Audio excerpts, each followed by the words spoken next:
Hi everyone, this is Joanna. Welcome to my channel. Thank you guys so much for joining me. So how about a very neutral pendant? Now you can wear this one with so many outfits. I mean, pretty much any outfit that you have, this one would go with. If you don't like the metal piece, you don't have to have it at all. You can totally disregard it, not put it on. I thought it was kind of nice the way it was laying down on the front, but look at that.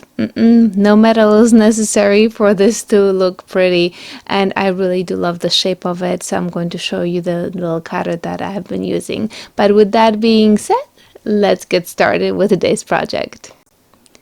I am bringing my extruder into action today. I rolled out some graphite and pearl Sculpey polymer clay, and I also had some scraps with graphite and a little bit of a pinkish color in it, like metallic pink. So I was like, I'm gonna put it in. I really don't know if you can see it in the pendant. So it really, if you have graphite and pearl, you will get this pendant the way it looks. Now, regarding those little holes that I'm just putting on, I probably would go with the little bit bigger circles. I could not find the little insert with the bigger circles, so that's all I had, and that's all I went with.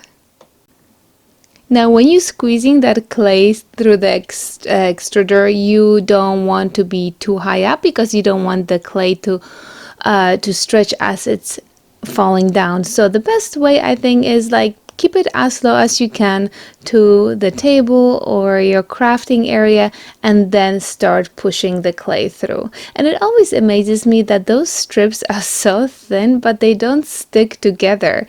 They really are very easy to separate. So here you have it. I just wanted to kind of mix them around so that, you know, that they were not uniform in the same place, and then I put them back together, and now I'm just going to cut them into somewhat the same size pieces so I can create this log, which I'm then going to slice.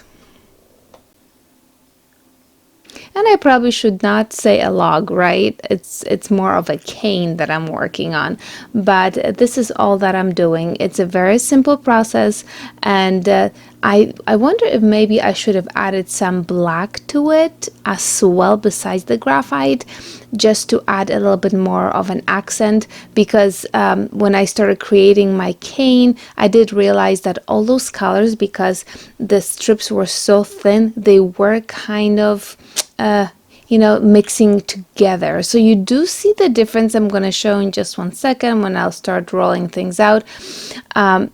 You do see the pearl and the graphite, and every now and then there's a tiny little tint of that metallic pink that I used, but you know, I think it would have been better if I used the bigger circles had I had them on hand.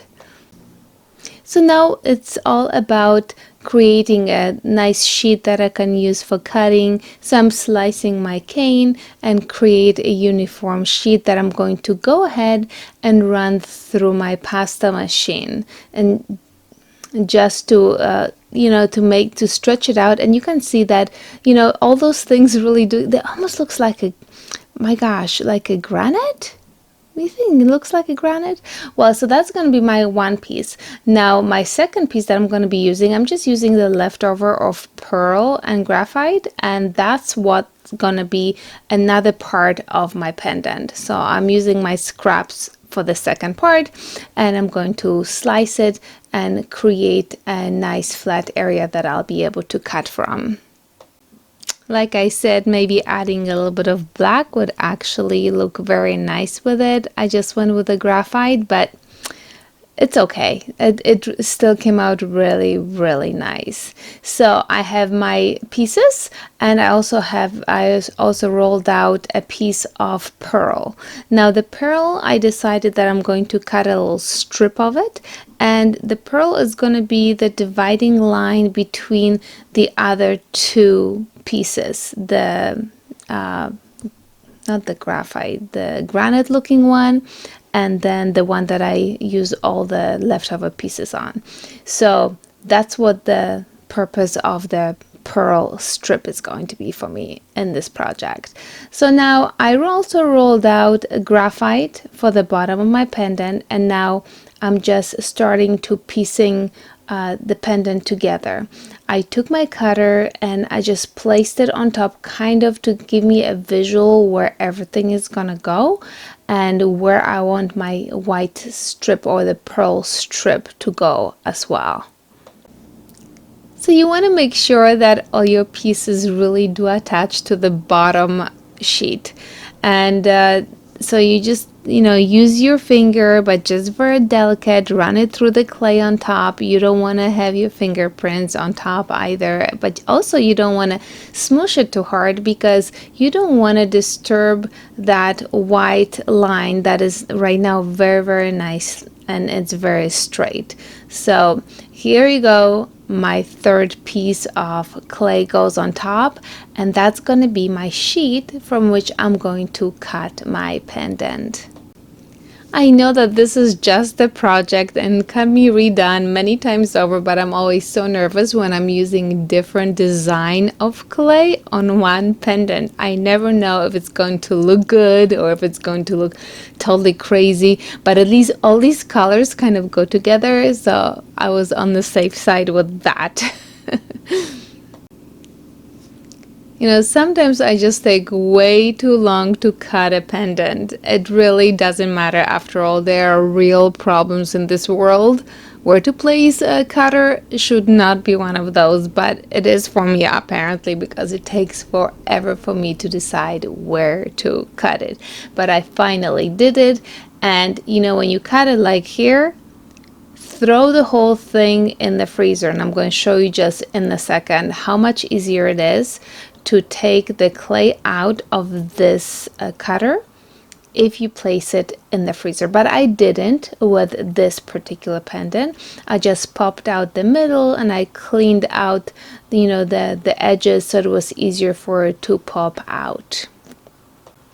And this cutter is from Ojoy Creations. I have used it in the past and I really love the design of it. And here you can see it. I use my pottery tool to pop that pendant out, and it came out really nice. Not much distortion here. I was very lucky that it really did come out pretty easily. But look at that, this one was in the freezer, and I'm going to show you how easily this one pops out. And not only does it pop out easier, it really holds the shape. So I would say throw those suckers in the freezer and then pop them out. And look how pretty those pendants came out. I am very happy with it. And at this point they are ready for the oven, and after the oven, of course, I'm putting resin on all this metallic clay, graphite, pearl, whatever else is in there. It's just going to look fabulous. And then I'm going to show you guys how I add my nettle piece. Now the metal piece is totally not necessary, but here you have it. You can see the pendant with the resin on. It's so glorious. It's so beautiful. And there you have it. These are the beads that I'm going to use. I got them at Micheals and I've had them for a while, and I'm like, you know what, these are going to look absolutely perfect with this pendant. So what I want to do, I want to go from behind, so they kind of are hanging through the pendant, and because the metal pieces are longer, they will just going to stay in the front. So I just use the clasp for the top, for my for the top of the pendant, and the clasp, actually the metal clasp, is what's holding the chain together. And I am so sorry, I totally lost the video that shows how I actually did it, but that's how it is. It's just a clasp, and the clasp is holding the metal piece, on the metal piece of chain in the back. And there you have it. I love the way this pendant came out. I know that I'm on the safe side here. The design is not too crazy, but it's very interesting, and that metal piece, I really do like it. And if you don't like it, I'm perfectly fine with it.